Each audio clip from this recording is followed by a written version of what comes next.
लोकसभा चुनाव के नतीजे घोषित किए जाएंगे, जिसको लेकर सभी दल पूरी तरह से तैयार नजर आ रहे हैं। सुबह सपा अध्यक्ष और कैबिनेट मंत्री ओपी राजभर ने एनडीए की जीत का दावा करते हुए ये कहा कि विपक्ष के लोग 4 जून के बाद विदेश घूमने निकल जाएंगे। ओपी राजभर से हमारे सहयोगी निखिल ने खास बातचीत की, सुनाते हैं आपको। उत्तर प्रदेश सरकार में मंत्री हमारे साथ ओम प्रकाश राजभर जी हैं। चुनाव अब संपन्न हो गया, एग्जिट पोल के नतीजे आ गए, कल काउंटिंग होगी। जो नतीजे एग्जिट पोल के हैं वो उस बात के संकेत दे रहे हैं जिस तरह का कैलकुलेशन आप लोगों ने किया था चुनाव से पहले कि 8 जून को तीसरी बार माननीय नरेंद्र मोदी जी शपथ लेंगे। अभी तो काउंटिंग पे हो रहा था ना, अब ये फाइनल है। हम लोगों को जनता पे विश्वास है। जनता खुद मोदी जी को प्रधानमंत्री बनाने के लिए लड़ रही थी, जो गांवों में, क्षेत्रों में, नगरों में, शहरों में हम लोगों ने देखा।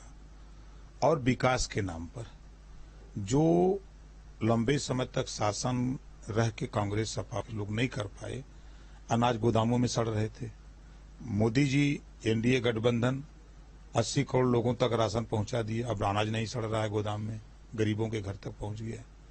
इलाज के लिए पैसा घर पहुंच रहा है उनके यहाँ। किसान सम्मान निधि मिल रही है, वो उज्ज्वला योजना मिल रहा है, उसका गैस सिलेंडर उनको मिल रहा है, आवास मिल रहे हैं, शौचालय मिल रहे हैं, पेंशन मिल रहे हैं। और महिलाओं के लिए राजनीति में लोकसभा राज्यसभा से 33% आरक्षण पास हो गया, वो कानून का रूप लेने जा रहा है।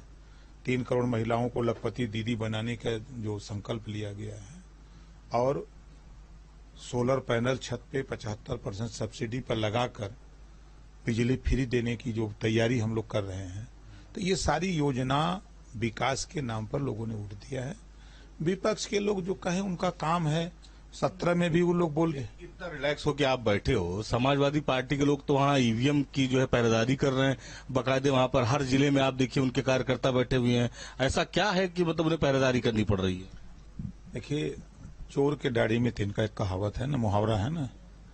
ये लोग हमेशा चोरी किए सरकार रही, चोरी किए गुंडई किए, तो वही सबको सोचते हैं। ये मुसलमानों को नफरत सिखाए।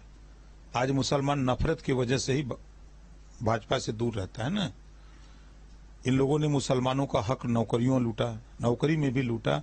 आजादी के बाद 38% मुसलमान नौकरी में था, कांग्रेस सपा बसपा ने मिलकर 1% पे ला दिया, 1% पाज ला दिया। लेकिन मुसलमान को ये नहीं दिखाई देता है, उनके अभी चश्मे का पावर नहीं बदल रहा है। उनको खाली सिखा दिया है कांग्रेस सपा के लोगों ने कि नफरत बीजेपी आ जाएगी तो खा जाएगी।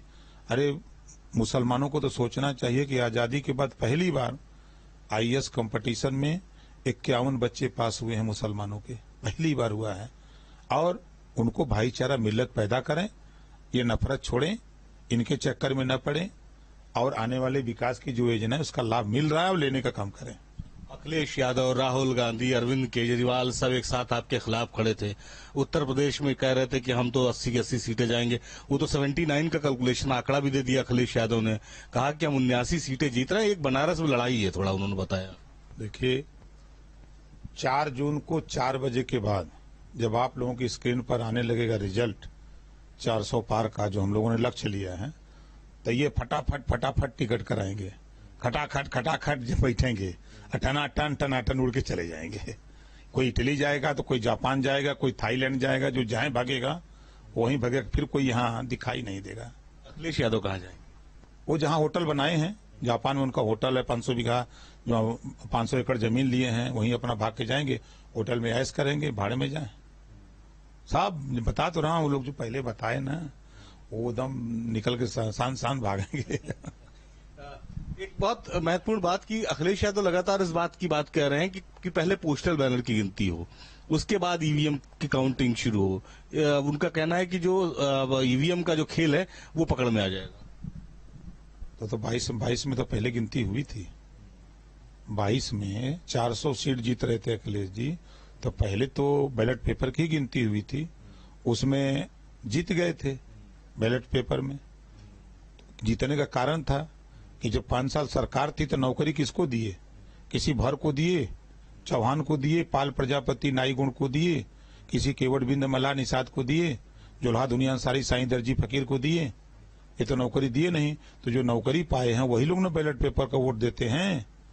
तो उन्होंने जिसको नौकरी दिया था वही लोग उनको वोट दिए, और जब बूथ पर जिसको नौकरी नहीं मिली तो वो मशीन में चाप दिए, चिंगुर गए 400 पार का सपना खत्म हो गया। कितनी सीटें आप यूपी को बीजेपी की देख रहे हैं और गठबंधन के साथ में? देखिए, हम लोगों ने 80 का लक्ष्य बना करके हम लोग मैदान में उतरे कि हम लोग 80 की 80 सीट जीतने के लिए लड़ाई लड़ रहे थे। हमारा लक्ष्य था 80 जीतना। अब जनता ने वोट दे दिया, ईवीएम में बंद है। जो देश में 400 पार का हम लोगों ने लक्ष्य लेकर के हम लोग जनता के बीच में घूम रहे थे। अब उसका अर्थ वो लोग दूसरा समझ रहे थे, हम लोग अपना लक्ष्य बना करके लड़ रहे थे। भाई हमको बनारस से मऊ लखनऊ से हमको रसड़ा जाना है, हम लक्ष्य बना के ना हमको यहाँ से वहां जाना है, तो हमको इतने समय में वहां पहुंचना है। उस हिसाब से हम जा रहे थे, हम जाते हैं।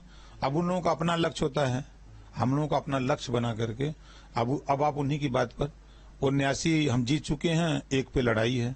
मतलब वो साफ साफ कह रहे हैं कि 79 हम हार चुके हैं और एक का को बची है जहां लड़ाई है। ठीक है, तो ओम प्रकाश राजभर है जो लगातार अखिलेश यादव पर बयान भी देते रहते हैं। अभी उन्होंने कहा है कि अखिलेश यादव और राहुल गांधी दोनों लोगों ने विदेश का टिकट कटा लिया है। परिणाम आते ही दोनों लोग विदेश की यात्रा करेंगे और जो 80 सीटों का लक्ष्य था बीजेपी का, उसी को लेकर बीजेपी आगे बढ़ी है और सफलता भी उतनी ही सीटों पर उत्तर प्रदेश में मिलेगी। लखनऊ से उड़े समीर कनकी के साथ निखिल शर्मा, न्यूज़ 18 उत्तर प्रदेश।